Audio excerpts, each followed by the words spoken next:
Okay Prakash, நான் உங்ககிட்ட இருந்தா நிகழ்ச்சி ஆரம்பிக்கலான்னு இருந்தேன். ஆனா தமிழ்நாட்டினுடைய அரசியல் களத்துக்குள்ள இன்னை நடக்கக்கூடிய போக்குன்றது இந்த அண்ணா பல்கலைக்கழக மாணவி விவகாரத்துல என்ன நடந்துட்டு இருக்குது அப்படின்ற ஒரு நெரேஷன் கிரியேட் ஆகுது இல்லையா? இதை நீங்க பார்த்திருப்பீங்க. இந்த விவாதத்தினுடைய மையப்புள்ளியிலிருந்தும் சில விஷயங்கள் வம்சம் வெளியே வந்திருக்கிறோம். ஒரு கிரைம் ரிப்போர்ட்டரா பல சம்பவங்களை நீங்க பார்த்திருப்பீங்க.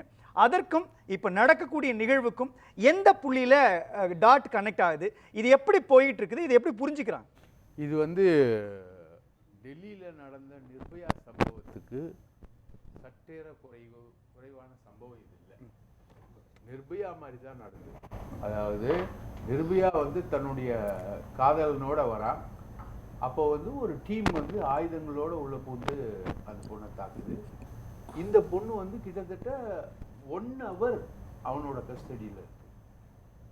அதோட அந்த அவமானத்தையும் அந்த விஷயத்தையும் குறுக்கி போய் தான் போகுது அந்த பொண்ணு. 2 நாள் கழிச்சு போகுது அந்த பொண்ணு. ஆனால் நல்ல பொண்ணு, தைரியமான பொண்ணு, போல்டாக அது போகுது. இது வந்து நிர்பயா சம்பவமும் அதே மாதிரி தான், இதுவும் அதே மாதிரி தான். ஒரு வெட்டவெளி, ஒரு பாதுகாப்பு இல்லாத ஒரு இடம், அந்த இடத்துல நடக்கக்கூடிய இவன் வந்து ஹேபிச்சுவல் அஃபெண்டர். ஸோ பெண்களுக்கான பாதுகாப்பு அப்படின்றதுல வந்து பெரிய கொஸ்டின் இருக்குது. நம்ம வந்து போன ஆட்சியில் பார்த்தோம், அண்ணா அடிக்காதீங்கண்ணா, அண்ணா அடிக்காதீங்கண்ணா, அண்ணா வலிக்குதுன்னா என்னை அடிக்காதீங்கண்ணா, எனக்கு ஃபிட்ஸ் வந்துடும், பொள்ளாச்சி ரைட்டா. அதுக்கு முன்னாடி சுரேகான்னு ஒரு பொண்ணு கார்லேருந்து இறங்குது, கார்லேருந்து தள்ளி விட்டு அந்த பொண்ணு, அதே கோயம்புத்தூர், அதையும் நம்ம பார்த்தோம். அஜ்மல்ன்ற ஒரு பையன், அஜ்மல்ன்ற பையன்ல இவன் ஒரு பையன். இப்போ நம்ம குற்றம் சாட்டக்கூடிய பேர்லாம் சொல்ல, புனையப்பட்ட பேர் தான், பேர்லாம் சொல்றது இல்லை. ஏன்னா பேர்லாம் சொன்னா புனையப்பட்ட பேர் தான். ஆஸ் பர் ஹைகோர்ட் ஆர்டர் வந்து பேர் சொல்லக்கூடாது. ஒரு விஐபியோட பையன், அவனுடைய காம இச்சைக்காக முழுவதுமா நடக்குது ஒரு மாசிவ் ரேப். இந்த விஷயம் இதெல்லாமே நடக்குது. ஆனால் சிபிஐக்கு போயிடுச்சு அந்த கேஸு. இன்னைக்கு வரைக்கும் அந்த விஐபி பையனுக்கு இப்போ கல்யாணமும் ஆக போகுது ரைட்டா. அந்த பையனுக்கு இன்னைக்கு வரைக்கும் அந்த பாதிக்கப்பட்ட பெண்களை அந்த அளவுக்கு பண்ண டீம் இருக்கு இல்லையா, அதில் ஒரு டீம் உள்ளே இருக்குது. அது வந்து செகண்டரி டீம். இந்த டீம் வந்து ஒரு ஃபோட்டோ வந்து அவருக்கு அனுப்பும், அவர் ஓகே பண்ணி டிக் பண்ணுவோம். இதுதான் விஷயமே. இன்றைக்கி வரைக்கும் அது நடக்குது. அதே மாதிரி நீங்கள் பார்த்தீங்கன்னா இந்த மாதிரி ஒரு விஷயங்கள் பெண்களுக்கான பாதுகாப்பில் இருக்கக்கூடிய பிரச்சனை என்பது ரொம்ப ரேர். இன்றைக்கி நீங்கள் அண்ணா யூனிவர்சிட்டி எடுத்தாலும் சரி, மதுரை காமராஜ் யூனிவர்சிட்டி நிர்மலா தேவி பிரச்சனை வந்தது இல்லையா, அந்த கல்லூரி பெண்களை இரையாக்கிறதுக்கான ஒரு முயற்சி நிர்மலா தேவி ஈடுபட்டார்னு, மதுரை காமராஜ் யூனிவர்சிட்டியான்னு நிறைய கேம்பஸ் வந்து 100கணக்கான ஏக்கர்களோடு இருக்குது. அந்த கேம்பஸுக்குள்ளே இந்த மாதிரி சில விஷயங்கள் நடந்து போயிடுது. இந்த விஷயத்தில் வந்து நடந்த உடனேயே போலீஸ் வந்து ஹெசிடேட் பண்ணவே இல்லை. அங்கே இருக்கிற சிசிடிவி, அங்கேருந்து செல்ஃபோன், இவன் மாட்டுறது எப்படின்னா அந்த செல்ஃபோன் டீட்டெயிலுக்குள்ளே தான் இவன் மாட்டுறான். அவங்க அப்பா ஃபோன் நம்பர்லாம் வாங்கிக்கிறான் இல்லையா, அந்த பொண்ணோட அப்பா ஃபோன் நம்பர்லாம் வாங்கிட்டு இன்னொரு சார் வருவார், அவர்கிட்டையும் நீ கோஆப்ரேட் பண்ணணுன்னு தான் மிரட்டிட்டு போகிறான். அப்போது இவன் வந்து ஒரு ஃபோன் கால் பண்ணியிருக்கான், அவன் நம்பரை வாங்கிட்டு ஒரு ஃபோன் கால் பண்ணியிருக்கான். அந்த ஃபோன் கால் நம்பர்லேருந்து இவன் மாட்டுறான். அது இல்லாமல் நிறைய பேர் வந்து சஸ்பெக்டடான ஃபிகர்ஸோட ஃபோட்டோ காட்டுறாங்க போலீஸ், இவனான்னு. அப்போது இந்த பொண்ணு தைரியமாக இவனை ஐடென்டிஃபை பண்ணி சொல்லுது. இந்த பொண்ணு இப்படி தான் வந்து ஃபிக்ஸ் பண்ணுறாங்க, அக்யூஸ்டை ஃபிக்ஸ் பண்ணுறாங்க. வித்தின் 5 hours ஃபிக்ஸ் பண்ணிடுறாங்க. அவர் வழுக்கி விழுந்திருக்காரு, கைகால் அடிப்பட்டது, இதெல்லாம் வந்து நடந்திருக்குன்னு வச்சுக்கோங்களேன். இந்த மாதிரிலாம் நிறைய விஷயங்கள் நடந்திருக்கு. ஸோ இதில் வந்து நம்ம கொஸ்டின் என்னன்னா பொலிட்டிசைசிங். ஜெயக்குமார் வந்து உணர்ச்சி மயமாக பேசுகிறார், சந்தோஷம்தான் அவர் பேசுகிறதுல எந்த விதமான வருத்தமும் இல்லை. அது பொலிட்டிசைஸ் பண்ணுறாங்க. இப்போது பிஜேபியும் அதை பொலிட்டிசைஸ் பண்ணுறாங்க. இவங்க வந்து சிபிஐ கேஸில் லாவண்யான்னு ஒரு பொண்ணு தற்கொலை பண்ணிக்கிச்சு. அந்த பொண்ணுக்கான ஒரு வீடியோ வந்து இதே பிஜேபி தான் வந்து கொடுக்குறாங்க சிபிஐ கிட்ட. சிபிஐ தன்னோட சார்ஜ் ஷீட்டில் அது போலி வீடியோ அப்படின்னு குறிப்பிடுது. ஸோ இதை பொலிட்டிசைஸ் பண்ணுறதுன்றது வேற, பெண்களுக்கான பாதுகாப்பு என்பது வேற.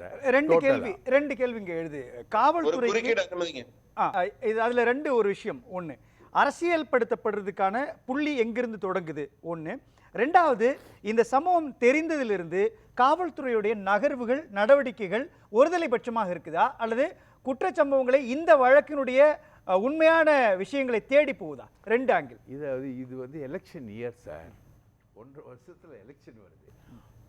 போன தடவை வந்து ஒரு பார்லிமெண்ட் தொகுதியில் கொங்கு மண்டலத்தோட முடிவையே தீர்மானித்தது எது தெரியுமா? பொள்ளாச்சி காமக்கோடூரம். அது வந்து முழுக்க டிராவல் பண்ணவன் நான் அங்கேயே தான் படுத்து தூங்கிட்டு இருந்தேன். அந்த பொள்ளாச்சி காமக்கோடூரத்தோட விஷயம்தான் வந்து அதுலேருந்து ரிட்ரீவ் ஆகிறதுக்கே அடுத்த சட்டமன்ற தேர்தலில் தான் இவங்களால ரிலீவ் ஆக முடிஞ்சது. அந்த அளவுக்கு மோசமாக இருந்தது பொள்ளாச்சி காமக்கோடூரம். ஸோ இந்த மாதிரி சென்சிட்டிவ் இஷ்யூஸை வந்து பொலிட்டிக்கல் பார்ட்டிஸ் வந்து ஹேண்டில் பண்ணுற விதத்தில் அவங்க ஹேண்டில் பண்ணுறதுல இது வராங்க. காவல்துறையுடைய விசாரணை வந்து எனக்கு தெரியும் ஃபுல்லாக.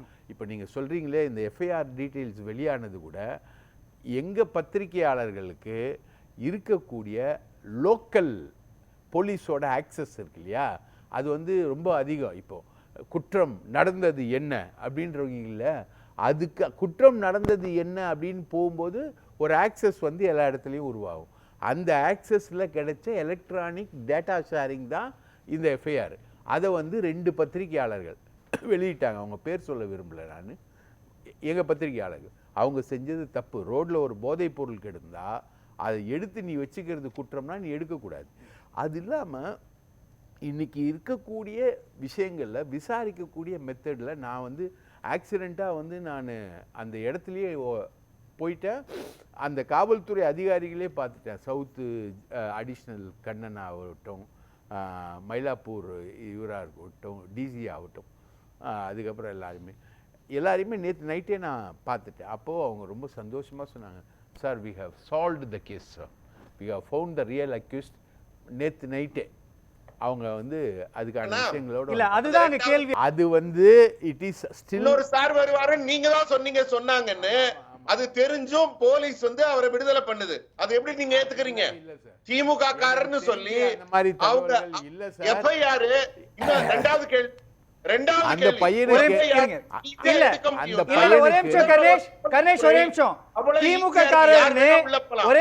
திமுக காரன்னு காவல்துறையுடைய எந்த விசாரணையிலும் இதுவரை சொல்லப்படல. இல்ல ஒரே நிமிஷம், நீங்க ஒரு விஷயத்தை நீங்க கட்டமைக்காதீங்க. நீங்க சொல்றீங்க இல்லையா திமுக காரன்னு காவல்துறை சொல்லிச்சா? அது எப்படி சொல்லுவாங்க? அது விசாரணையில இருக்குது இல்லையா Babu Murugan? It is still under. புறச்சொல்லில இருந்து கட்டிங் இருக்கு. இப்ப காட்டுவாரு உங்க அதிமுக நண்பர் இருக்காரு, கேளுங்க. கணேஷ் வரீங்க. புறச்சொல்லில வந்து செய்தி அதெல்லாம் புறச்சொல்லில கட்டிங்ல வர்றது அதெல்லாமே இருக்கு sir. It is still there. இப்போ முருகவேல் சொல்றதையும் நம்ம மறுக்கல. அவருக்கும் திமுகவுக்கும் தொடர்பு இல்லைன்னு யாருமே எங்கேயும் மறுக்கல. ஆனா திமுக ரகுபதி சொன்னாரு. ஆனா அவர் மேலே வந்து நடவடிக்கை ஸ்ட்ராங்காக போயிட்டுருக்கு. எவிடன்ஸ் வந்து ஸ்ட்ராங்காக அந்த பையன் சாட்சி சொல்லியிருக்கான், அவன் கூட இருந்த பையன் சாட்சி சொல்லியிருக்கான். It is an act. அதாவது இது ஒரு கிரிமினல். தண்ணி குடிங்கண்ணா, நிறைய பொய் சொல்ல வேண்டியிருக்கு. தண்ணி குடிங்கண்ணா. ரெண்டாவது ஆள் யாருன்னா உங்க எஃப்ஐஆர் எப்படி வெளியில வந்துச்சு? அவ்வளவு ஈஸியா? இப்ப முதல்வரோட காவல்துறை அவ்வளவு மோசமா இருக்கு? காவல்துறை இல்ல சார். கணேஷ் எல்லாரும் பேசுறப்ப குறுக்கிட்டா நல்லா இருக்காது கணேஷ். ஒருத்தவங்களுடைய கருத்தை பிரதானப்படுத்த முடியாது. எல்லாருடைய கருத்தையும் கேட்டு நான் வரேன். நான் இல்லைங்க சார், இது வந்து இன்னொரு சார் இருக்காருன்றது வந்து ஒரு அந்த பொண்ணோட வெர்ஷன். பிரகாஷ் சொல்லுங்க பேச. அதாவது சார் அந்த வீடியோ லாவண்யா வீடியோல நீ சாப்பிட்டியா அப்படின்னு கேட்டதுக்கு ஆமா அப்படின்னு சொன்னது. அதை வந்து மதமாற்றம் செய்தார்களா, அதுக்கு ஆமா அப்படின்னு அதை வெட்டி ஒட்டி திரிச்சு வெளியிட்டாங்க அவங்க. பிரகாஷ், இந்த விஷயத்துல அரியலூர் மாணவியுடைய சம்பவம் மாதிரியான ஒரு விஷயத்தை கட்டமைக்கிறதுக்கான முயற்சி இதுல நடக்குதா? இல்ல, அதாவது பொலிட்டிக்கலா இவங்க கையில எடுக்கும் போது எலெக்ஷன் இயர்க்காக ப்ராபகேண்டாக்காக இவங்க வந்து அதை சென்சேஷனலைஸ் பண்றாங்க. பலரோட டிமாண்ட் வந்து இப்போ பாருங்க, தேசிய பெண்கள் ஆணையம் வந்து உள்ள வருது, டமால்னு உள்ள வருது. இது மாதிரி எல்லா இன்சிடென்ட்லேயும் உள்ளே வந்ததில் அரியலூர்லேயும் வந்துச்சு. அது ரைட்டுங்களா வந்தது. பாக்கி நிறைய இன்சிடெண்ட்டில் வந்து அந்த மாதிரி வந்தது கிடையாது. So it is been politicised to the corner. எல்லாமே பண்ணுறாங்க. பட் அன்எக்ஸ்பெக்டட்லி அவர் வந்து திமுகவுடைய தொடர்பில் இருக்கக்கூடிய ஒரு நபர்.